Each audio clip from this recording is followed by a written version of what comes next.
Olá,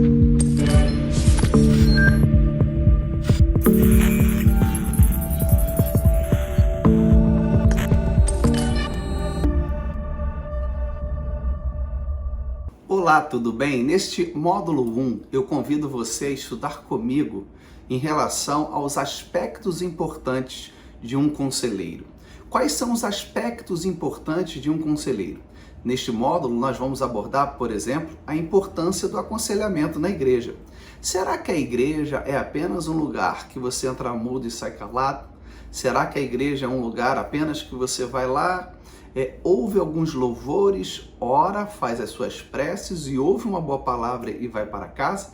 Será que a igreja também ela tem um aspecto educacional? Ela tem também como uma responsabilidade instruir as pessoas? Evidentemente que sim. Por isso, qual é a importância do aconselhamento na igreja? Quantas são as pessoas, por exemplo, que não têm sequer recursos e dinheiro para buscar ali uma ajuda, um apoio, uma orientação? Porque, afinal de contas, quantas são as pessoas, inúmeras pessoas nesse mundo que sofreram abusos, sofreram com uma criação evidentemente muito difícil, com uma escassez terrível, não tiveram um pai, uma mãe e, claro, não vão buscar no aconselhamento um tratamento psicológico, não é nada disso. Mas a igreja, como um local de bênção, um local de orientação, pode acolher aquele indivíduo e orientá-lo de maneira bíblica e de maneira coerente e equilibrada. Então nós vamos nesse módulo 1 mostrar a importância do aconselhamento, como é importante o aconselhamento dentro da igreja. Uma igreja que não tem essa parte de aconselhamento eficaz, eficiente, certamente é uma igreja que vai sofrer com alguns tipos de desdobramentos desnecessários. Também neste módulo, o módulo 1, nós vamos falar também sobre as características de um conselheiro eficaz. Quais são as características de um conselheiro competente, abençoado, ungido, seja o nome que você queira dar? Quais características ele tem que ter? Será que um conselheiro que é impaciente, ele se tornará um bom conselheiro? Será que um conselheiro que ele é inquieto, ele fica olhando no relógio o tempo todo, e ele não deixa o outro falar, será que ele tem uma característica de ser um conselheiro eficaz? Claro que não.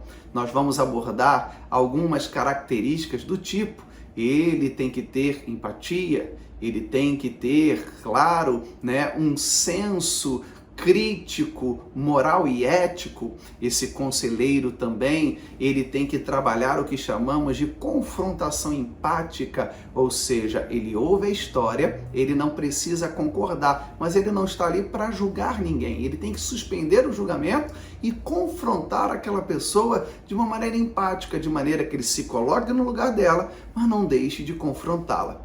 Entre tantas outras características, o conhecimento bíblico. Se este curso é um curso de formação de conselheiros para que pessoas venham aconselhar dentro da igreja para o exercício do seu ministério, o nosso teto, o nosso guia, que é o Espírito Santo, é Jesus, tem que estar, obviamente, pautado dentro do conhecimento da palavra de Deus. Um conselheiro que não conhece a palavra de Deus, ele vai dar conselho dos mais diversos. E conselhos diversos, esse amigo ou essa pessoa que está desesperada pode conseguir obter esse conselho ou esse aconselhamento na esquina, no shopping, tomando um café. E não é esse o objetivo.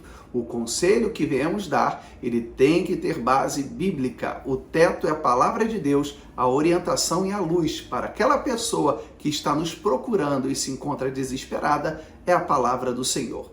Esta é uma das características e também vamos abordar sobre a vulnerabilidade do conselheiro. Quando é que, de repente, a história de alguém acaba ativando a nossa história? Como agirmos? Quando a história de alguém, que é uma história difícil, complexa, ela acaba mobilizando o nosso interior. Quando também nós temos que entender que ali não somos super-heróis, não estamos ali para resolver problemas de ninguém. Somos apenas gestores e somos pessoas capacitadas por Deus e, obviamente, pessoas que estudamos para ouvir de uma maneira eficaz e trazer ali uma devolutiva eficaz para aquela pessoa que se encontra desesperada. Então nós vamos falar sobre a vulnerabilidade, quando essa história, como eu falei, ativa a nossa própria história e também as nossas limitações. Não podemos desenvolver, o autossacrifício, que no outro módulo nós vamos ali mostrar sobre os esquemas desadaptativos, e é muito interessante, porque geralmente pessoas que trabalham na área da psicologia, na área do ministério, dentro da igreja, médicos, advogados, acabam desenvolvendo o autossacrifício, que é dar mais do que pode. Então a vulnerabilidade do conselheiro é reconhecer que somos limitados, porém somos capazes de sermos usados por Deus. E também neste módulo vamos estar abordando a respeito da escuta eficaz. Um bom conselheiro não é aquele que fala, um bom conselheiro não é aquele que está ali querendo passar ansiosamente o conhecimento, não. É aquele que sabe ouvir de uma maneira eficaz para que quando venha devolver a direção, ela venha ser objetiva e direta e sirva de cura para aquela pessoa que esteja ali precisando de ajuda. Esse módulo com certeza vai ser edificante para você. Venha conosco e eu tenho certeza que você vai crescer na graça e no conhecimento. Que Deus te abençoe de maneira rica e abundante.